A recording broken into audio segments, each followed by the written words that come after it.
Hey, welcome to the recovery scene. I'm your host, Leslie, and tonight I have Erin Stapleton with us. Her story starts at the age of 13, coming from we'll say, toxic household. Um, Erin is one of those people that has addiction on both sides. According to Emory University, you've got about a 50% shot. So I'm going to let Erin take it away and tell you about her 50% and how that went. Hey, Erin, thank you so much for being on here tonight. I really am excited. Thank you so much for having me. All right. So where to begin? So like you said, grew up in a volatile household. It was me and my sister, and my mother. My father was in and out with his drug addiction as well. He was addicted to heroin, also drank, crazy amounts of drinking. But we're a big Italian family, and his family was all Greek. So that's really kind of what they did. And my mom was a teen mother. She had my sister when she was 16, me when she was 18. My father was much older than her. And, he was just really abusive. He would kind of make us sit there and watch him beat my mother. And she finally got the courage to kick him out. But he would still come to our house and break in. So he'd break in and we would hide. We would run and hide from him because he wasn't in his right mind, and now I understand that now. I kind of didn't before. And, I had this image of, one day finding him because he signed his rights over to us, and kind of had this just child image of me finding him and just beating him with a baseball bat. And I swear this was in my head for so long. Well, it must have made your childhood terrifying. Oh, it was horrible. Yeah, he would just come in and just do just crazy things. Like he would pull all of our food out, bleach it, so we didn't have anything. I mean, just hatred in him. And, now I know that's from the addiction and, him not being really there. Right. So he kind of left our lives and, it was kind of just the three of us. Now, my mom worked a lot. She left us with random babysitters here and there. We did have one that was a constant. However, she watched a bunch of kids, and with all that came, you not really knowing somebody who was watching your children. And I was sexually assaulted when I was very young, 7, 8, and that went on until we moved out of that area. We lived in Baltimore City, and moved to Annapolis, Maryland. And, my mother met a man, a wonderful person, still a very wonderful person. But again, being new in that area, it all happened again. She had this friend that she trusted, and she had an older son. And left me there with them for a weekend, and same thing happened. Sexually assaulted by him as well. So I think all that really kind of played into, an excuse. Now I know that it was a me problem, not a drug problem. But, those were my excuses for everything. This happened, so I need this. This happened, so I need this. Well, when we moved down there, I was about 10 years old. Grew up, a couple years went by, and then 13, I picked up marijuana. That was the first thing I did. And I had an older sister, like I said, so she was kind of leading the way for me. I won't get into her and too much, but she definitely has an alcohol problem as well. Just never addressed. So she introduced me kind of to that life. It started out with the marijuana, then it was cigarettes. I'm still a cigarette smoker to this day at 13 years old, and I'm now 40. So, picked up the marijuana, then, that was really a constant for a long, long time. Hung out with my sisters and all of her friends. And then I picked up cocaine at 16. Now, would you say, Erin, sorry, that you were self-medicating and kind of numbing pain? Oh, yeah. Absolutely. Anything to push any feeling down. And it did not matter what feeling that was. it could have been a happy feeling. I could be excited for something. It didn't matter. I wanted to numb it all. I didn't want to feel any of it. Mhm. Nothing at all. So that kind of, and then through that time we moved again and moved to a very rural at the time area in Southern Maryland. And there was nothing. We really just had a Taco Bell and a Giant, and I'm not joking. So, what is there left to do for children around there? We all did drugs and anything we could get our hands on. But during high school, it was a lot of drinking and a lot of marijuana. Dabbled in some ecstasy and also some, did I say drinking? I'm having a squirrel moment. But lots of drinking. I mean, there was just nothing to do. So we go out in fields and drink. I mean, just, the country lifestyle. Right. I mean, they sing about it in songs, like that's just normal, It really is. We pack into a minivan, as many people as we could, and just go out to a field somewhere. So funny thinking back on it now, but that I met my high school sweetheart, and I had a child with him at 18, and him and I don't even know how I functioned. We smoked so much marijuana, and that went on for years. However, I was able to put that down. I kind of just had enough after a few years, and I had married him, but we got a divorce. And my son now is 21. So through that time, I was able to put that down. I kind of had a period of just dabbling and stuff, nothing crazy. It really wasn't until I broke my leg in 2011, and I broke it pretty badly. I needed 3 surgeries, screws and plates, and I was overprescribed to the max. And when I mean to the max, these doctors gave me Valium for muscle spasms, morphine, Percocet. I mean, that's insane. Wow. There's no reason you should be sent home with that many. No, that's like the benzo opioid jackpot. Exactly. And I mean, 120 of just one of those. Just one. So, I mean, the doctors out here today are extremely overprescribing, and I know from experience. So that's really where it all started. And when that ran out, when I wasn't supposed to be feeling pain anymore, I just went to the streets to find what I needed. Right. Because they also, the hospitals and doctors, they give people this stuff, and there's nothing for when they're coming off of it. Exactly. Nothing to help, get through withdrawal, nothing to taper down, no counseling, no nothing. And these are hard. People don't realize, especially people who don't have addictive personality, they can still get addicted to these just because they don't want to go through the withdrawal. Right. Not because they want the high. These are dangerous, and people don't realize. They don't realize. And there's no aftercare. Cut off. And no aftercare at all. And I was prescribed this for months, but the funny thing, now that you bring that up, when I was going home from one of my surgeries, the nurse said to me, "What is your pain level? If you say higher than a 7, I can give you another Percocet before you leave." Yeah, exactly. Exactly. And this was a military hospital. Yeah, exactly. And I'm like, yeah, I love the way this makes me feel. Why wouldn't I tell you I'm in a 7 or a 10? Right. So,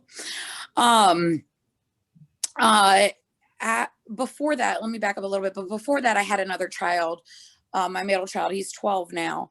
I was completely fine. No, I wasn't on anything when I was pregnant with him at all. So this happened. He was about 4 years old at this time. So moving forward, I had met a friend, and she kind of introduced me to the scene out here.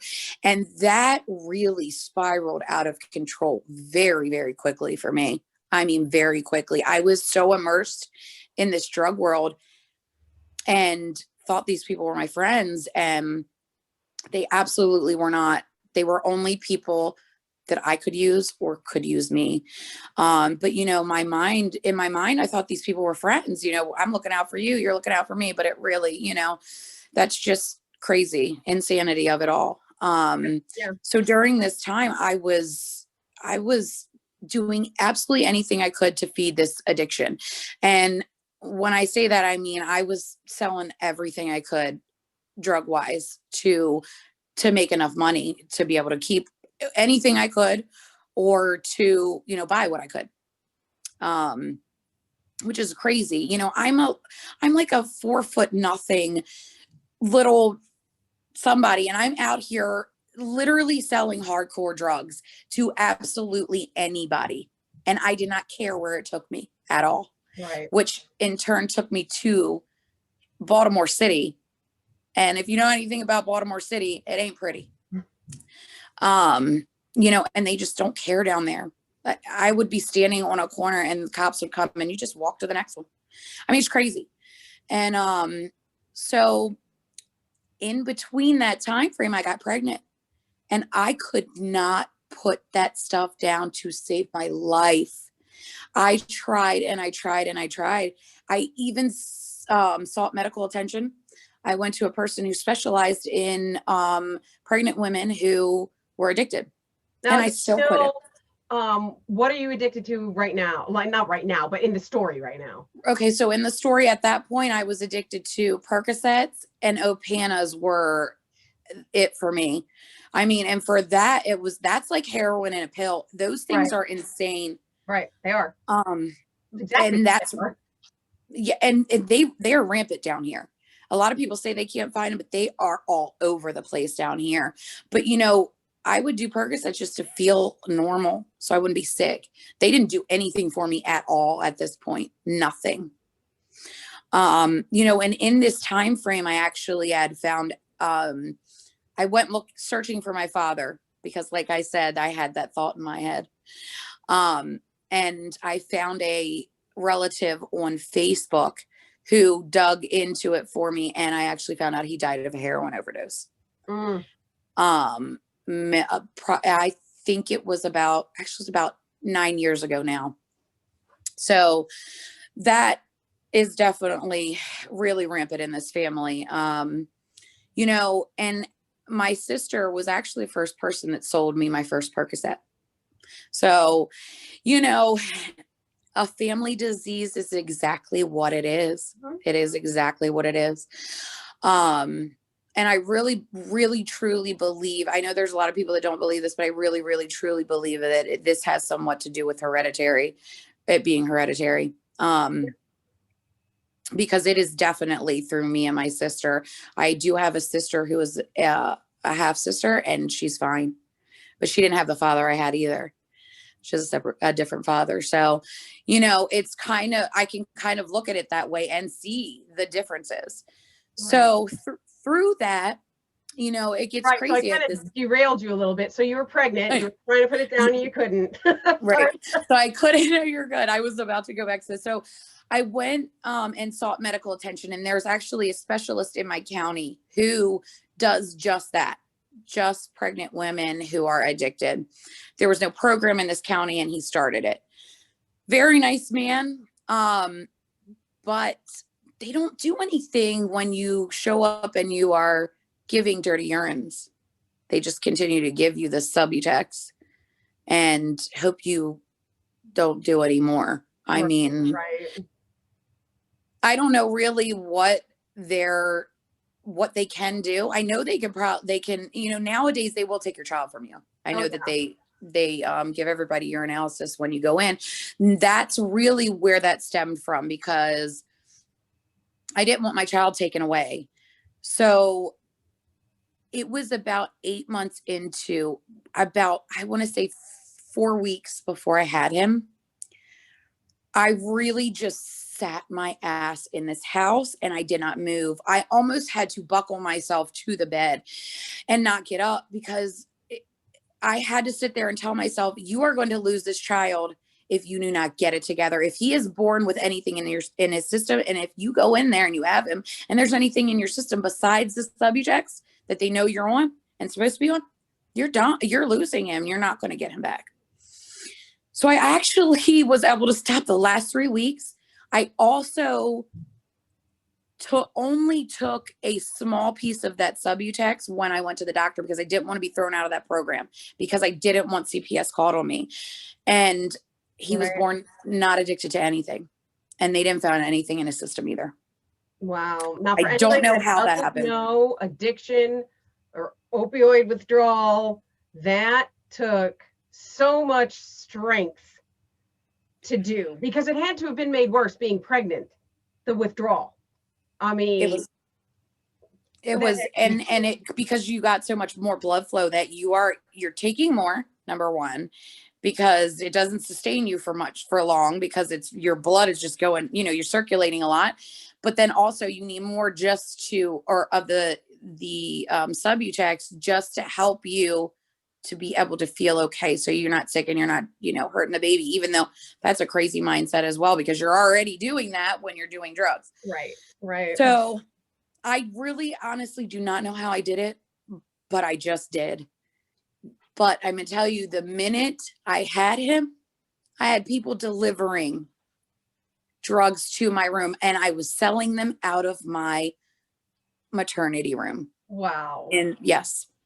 Right back to the races. Right back to it. I mean, it's that obsession. That obsession had a hold of me, and it did not matter that I put that down for the 3 weeks. It did not matter at all. It's all I thought about.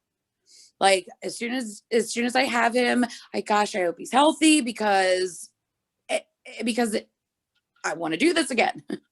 And it really is an obsession compulsion thing. However, in that program, they do have CPS check on you at your home. Well, they never came. Nobody ever came in. Nobody ever checked on me after I left that room at all. We had to stay in there for 5 days to make sure he was okay. And he had absolutely no signs of withdrawal at all, which was great, because there was always a possibility that he could have had withdrawals from the Subutex as well. Right. But he had absolutely nothing. So, and there was even an instance where I had dropped a pill on the floor outside of the bathroom in that room. And I found it as I'm walking out, and I'm looking at, and even that didn't stop me. They could have seen that, and they could have taken him right then and there, and that would have been it. And even that, insanity of the disease. It's so insane. And just having people come into my room where I just had this baby, and I'm selling them drugs to support my habit. And I told myself, I'm not picking up after this. I'm not picking up, but I'm also telling myself, I can't wait to do this again. I can't wait to do this again. And, it's just a fight with your mental. It is such a fight. Mm-hmm. So yeah, I left there, and it was right back to the races before I even left there. But I was so addicted, probably a week into it, I couldn't just put that down again, right, or I would have been going through the withdrawals again. And so that continued. And honestly, once nobody ever came to check my house and make sure everything was okay. I felt like I was kind of invincible. Like, nobody's going to catch me. I'm good. Right. I always made sure I had everything my children need, food wise, all that. I was lucky to that point, because sometimes you don't have that. I made sure they were taken care of first, but I always made sure there was a way for me to get what I needed as well. So it was about, oh my goodness, you do editing, right? Yeah. Okay, good. I'm having a brain fart right now. Okay, so I'm coming to my where I had somebody overdose and die, is really kind of where it all went down for me. I had a really good friend. I had just dropped this person off at work, and an hour later, he was found dead on the side of the road. Oh, whoever he was with, and they're never going to probably find or care, because that's just what they do around here. They don't care. They really don't. And we had tried to help as much as we could with anything we could, but they pretty much, he was ODing. There was a AAA about half a mile away, which a AAA down here is a medical unit. And instead of taking him there and getting him medical attention, they dumped him on the side of the road and let him die. Yeah. So, and you know, there's laws now where you don't get in trouble if you're trying to save someone. Right, right. So that was the beginning of my downfall, is when that happened. 2 days later, I had taken something, which I believe was a pressed pill, and I was driving and I blacked out. And I tell people honestly, what a pressed pill is. okay. So, and actually, I have no idea. Right. So this one actually was not a Percocet press. This was a Xanax press. And I'm going to tell you, because I have a little bit of insider info on this stuff. This one wasn't laced with fentanyl. This actually was from out of country, because they tested it. When the cops find stuff like that, they test them. And it's called flualprazolam. I don't know if you've heard of that. They tweak it in just a molecular level to where they can get it into the United States without it being a CDS. So it's non-CDS, but it is about 10 times as strong as a Xanax. Wow. One Xanax bar, I took a quarter of it and I was completely blacked out driving. So I wind up wrecking the car. I don't even know what I hit. Luckily, it was not a person. But I wound up on the wrong side of the road facing the wrong way. And the cops, of course, were called. And they took me in, did a sobriety check. I was all over the place, so I knew they were taking me in. And it was state troopers. So it got me into the state trooper barracks, and they said they were going to let me go and they were going to have somebody pick me up until they found drugs in my car. And then I was taken to jail. Yeah, then I was taken to jail. I got out on my own recognizance and went right to the man. I mean, right to, because that's where I was on my way to that. Didn't get to go. So as soon as I got out, I was right back to it. Even that nothing was stopping me. Nothing. And in that time frame, face the reality of what just happened too. Oh yeah, absolutely. Who wants to do that? Yeah, absolutely. Oh, well, it gets much better and much worse, girl. So, but in this time frame, I started actually taking, I knew a person who was selling the pressed Percocet pills that looked like it was a regular 30, but it was nothing but fentanyl. And so I wasn't getting regular anymore. I said, screw the Opanas, did not do the Percocets anymore. I just wanted those fentanyl pills. And they had them in abundance. And I'm telling you, they never ran out. So,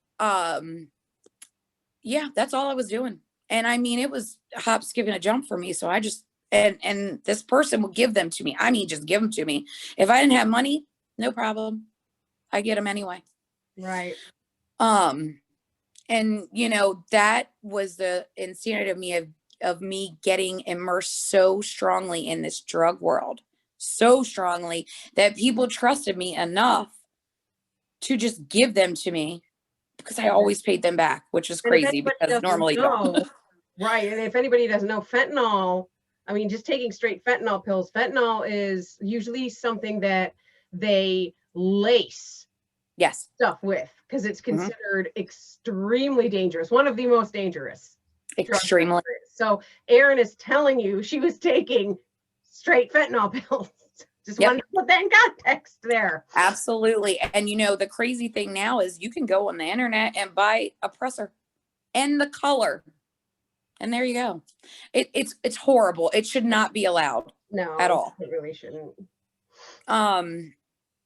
And people are dying from this. And this just goes to show you how bad off I was and how high my tolerance was. Yeah. People were ODing off of one of these, and I was taking at least 4 at a time, if not more. Throughout the day, you could catch me doing 15 of them. That's how bad I was Yeah, at that's this high point. tolerance. Yeah. That is a dangerous And tolerance. yeah. Oh yeah. At that, then about a month later, another friend of mine OD'd and died. He was actually in recovery for 3 years and started doing heroin again. However, around me, there is no heroin anymore. It is only fentanyl. And was that one got me. That one really, that was the spiral that spiraled me completely out of control at that point. He was a very good friend of mine. So, and I still kind of have a hard time with it to this day because he had called me that night and I didn't answer the phone. And by the next morning, he was dead. So I'm still working on the forgiveness part of that because I know there was nothing I could do, probably even if I answered that phone. Right. But it's still fresh. I mean, that was just in July. So it hasn't been too long. So after that, I met another drug dealer. And at this point, we're making road trips to Baltimore, just buying straight capsules of fentanyl, just the powder. And it's only $6. It's so terrible. $6. When you're paying a ton for the other stuff or for the press pills. Hop, skip, and a jump, you go to Baltimore and you can just grab a whole bunch. And I am driving this person that I barely know just to get free stuff because I'm driving. And I am putting myself in the worst, dangerous parts that you could be in. To number one, be a female, and to number two, just to be in that area at all. I've had a few bad experiences in that area where I've gotten robbed. I've had a gun pointed to the back of my head, and you would think that would be enough to stop you, and it is not. Nothing, absolutely nothing can stop you. At this point, I had made a few trips with this person back and forth. And then the biggest blessing of my life happened. I had a blackout for 2 days. I don't remember anything. All I know is I was driving and I stopped somewhere. Again, I don't know why, but I pulled into somebody's driveway and I threw my keys in the woods. Have no idea why. This is 6:00 in the morning on a Thursday morning. And the last thing I remember is Tuesday night. Oh, wow. So Thursday at 6 a.m., police were called because me and this person were searching for my keys. And that is when I was picked up with 16 grams of fentanyl, 10 Opanas, and a slew of pressed Xanax pills, and was charged with 3 felonies and 17 misdemeanors. Wow. Yeah. Yes. I do not remember the trip to the jail. I was driving, but I threw my keys in the woods so they couldn't get me for a DUI because I didn't have my keys and the car was off. That was pretty much the only blessing of that. But this was a blessing in disguise because this is what I needed. This is what I absolutely needed in order to get my life back on track. I was taken to the jail. I was told, is there anything else on you? Because once we get there, and if you have anything else and we find it, that's more charges. Well, I'm so out of my mind that I didn't even know I had anything else on me. And when lo and behold, I get to jail and stuff just starts coming out of my shirt. So that was another couple tacked on there. So at this point, my family is just sick of my shit. So they left me in jail. I mean, I called and cried and begged and pleaded for somebody to get me out. But they wanted money to get me out, on a bond. I can't remember, but I think it was like 5,000 secured bond. Nobody was coming to get me. They were like, nope, So I was thrown into a jail cell. And I withdrew for 2 days. I was in there with nothing. And I mean, I was sick as a dog, but it was a necessity. Mm-hmm. I kind of sat in there and slept for a day because I was just so messed up. But the next day I come to and I'm like, what have I gotten myself into? How did you get here? Right. And, I'm sitting in a jail cell with two other girls, same charges pretty much, except for the other one had about 75 capsules on her. Right. Yeah. So it is definitely a serious epidemic down here where I'm at. I mean, anywhere, but really fentanyl is just rampant around here. So I get out of jail. I saw the commissioner, or I saw a judge the second day, and they gave me a 10,000 unsecured. Don't know how I got that. I was really lucky to get an unsecured bond. So I was able to go, but still, yet again, my family was done with me. I had to hitchhike home from the jail because it is in back ass woods. So it was far from where I live. Right. So I had to hitchhike home. I mean, it's just a mess. It all was a mess. I get home and my bags are packed on my driveway. And like nobody wanted me around. Who are you living with at this time? So at this point, I was with my husband at the time and my children. But everybody was finished with me at this point, completely done. And all my stuff was packed on the driveway, ready to roll. So I was like, not getting back in that house. And I was let out on a pretrial release as well. So along with the unsecured bond, I had to provide a urinalysis. And when I provided that, I wound up having every single drug that you could think of in there. I was told after the fact, and I don't remember even doing half of them. So just showing you some more of the craziness of it all. Yeah. I mean, even Suboxone, all that stuff in there, everything you could think of. So the stipulation on this unsecured bond was I go to the jail twice a week and do a urinalysis. I could not give them a clean urine at all the whole time I was out. I wind up calling a lawyer, and she kind of helped turn my life around. Yeah. She said, Erin, do you think you have a problem? I actually had to think about that. And she said, I really want you to be a good mother and be able to take care of your children and all the things that you need to do to be a good, productive member of society. And she's like, I really think you need rehab. And I was like, can I sleep on it? Like, really, I needed a day to think about this, which is crazy. But really, it's because I just wanted to keep getting high. And it didn't matter that I was on a bond that they could have revoked at any point at all. But the next day I called her and I decided to go. However, there was no beds available for, I want to say it was like 5 days. I had to wait up an extra 5 days. So I thought that was my scapegoat as well. I was like, I'm going to rehab. Screw it. I'm going to do as much as I can until I walk in that door. Yep. And I am telling you, I continue to go to that jail and pee dirty for them every single time. Every single time. The bond could have been revoked at any point. And I get in the car that morning to leave for rehab, which was September the 9th. And I go and I stop at the man's house before I go to rehab.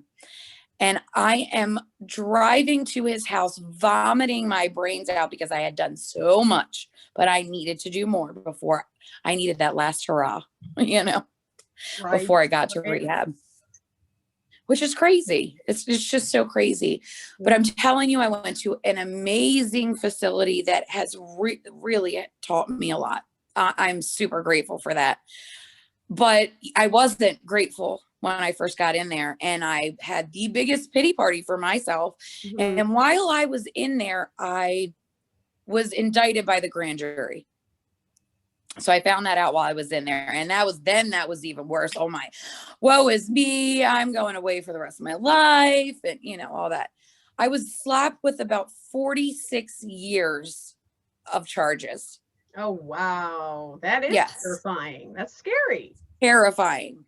But it was about 3 weeks into that stint that I had that aha moment where I was like, this really needed to happen in order for me to get myself together. Because if I had not gotten arrested that night, I know for a fact I would either be dead today and not speaking to you, or I would still be out there doing the same thing I was doing. Right. Until you ended up dead. Exactly. Until whatever happened. Absolutely. Absolutely. I finished rehab. I came home and I did an outpatient rehab as well. I have stayed clean ever since. I went to court and I had an amazing judge. I mean, amazing. He actually saw that I was indeed a drug addict and needed help instead of jail. And he gave me 18 months of drug court. Oh, nice. And that is it. I say that is it. However, I had to plead guilty to a 20-year misdemeanor for conspiracy to distribute fentanyl. Mm-hmm. So, but as long as I continue to do what I'm doing right now, stay clean and do my program, then I know I'll be fine. Everybody's telling me how hard this is going to be. It has not been hard for me. I'm telling you, it has not been hard for me. Not if you want it. Not if you want it. But you have to absolutely want every bit of it. And now I really just eat, sleep, breathe this, because if I don't, I know where that leads me. And today I have a sponsor. I do NA. I host an NA Zoom meeting every single night with a speaker meeting. And I'm kind of early in this recovery process, yet I can't tell you how many people have told me that I've saved their lives with these meetings. So that makes me, it humbles me very, very much. The best way, I always say, one of the best ways to save ourselves is to serve others. And people, yes, they don't get it until they do it, Exactly. And you were so right, because God, I was a selfish son of a bitch. I mean, selfish as they came. Me too. And it did not matter. I think we but all now I help as many people as I possibly can on a daily basis. Yeah. And it makes you want to stay clean. Yes. It makes you want to stay clean, because it's like, it's a great feeling. It's just it is a wonderful feeling. And I don't want to let anybody down, especially me. Right. And, another thing is you have to be selfish in your program in order to stay clean. Mm-hmm. You have to. And I really take that serious. If I can get to an in-person meeting with this COVID going on, I will go to any one that is available. Yeah. But yet I will still do Zoom meetings as well. And sometimes I go to 10 meetings a week and I don't even care. And a lot of times it's even more than that. Yeah. You get into recovery, everything else will follow. You lose your recovery, everything else will follow. That's how it works. Recovery. You are 100% correct. Either way, yes. Yep. So now, how long do you have clean? So I just hit my 4 months yesterday.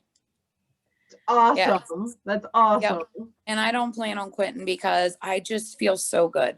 Everything about me feels good. I feel healthy. I can think. I'm clear-headed. I'm present.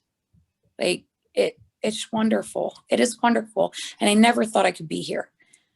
Right. And the biggest thing for me was that stigma. I did not want anybody to know that I was a drug addict. But everybody already knew I was a drug addict. I know. I think we all do that. We think we're so smart and so clever. We think so sneaky, but not at all. At all. No. So how's the relationship with the family? Has that improved at all? working on all that still. Right. And I'm glad I have a sponsor to help me through it. Right. Well, because like actually somebody said this in a meeting years ago. And he said, you know, because a newcomer had shared about how they'd been clean for 6 months, but their family still, you know, didn't want anything to do with them, et cetera, et cetera.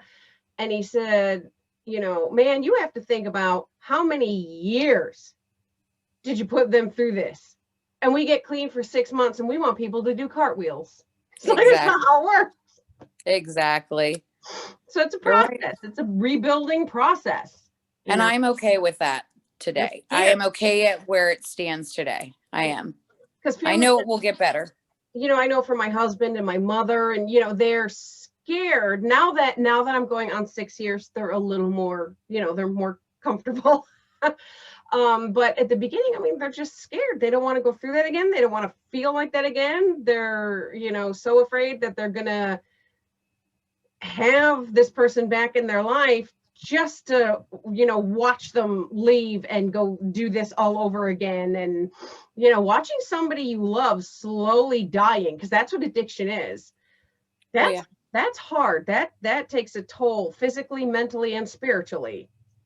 Absolutely. It does. So. I look back on pictures of me. I actually have videos of me nodding out people would take of me. I have them. I don't even look like that person. It does not look like me at all. At all. Right. It's unreal, the changes we see. Absolutely. Yeah. Well, Erin, thank you so much. Thank you for sharing your story. It's a powerful one. We will definitely check back in to see how it's going. You'll have to come back on your year anniversary. Yes. Thank you so much for having me. Absolutely. Keep me posted. Keep me posted, and we'll have you back for your 1 year. We'll celebrate with a Zoom recording.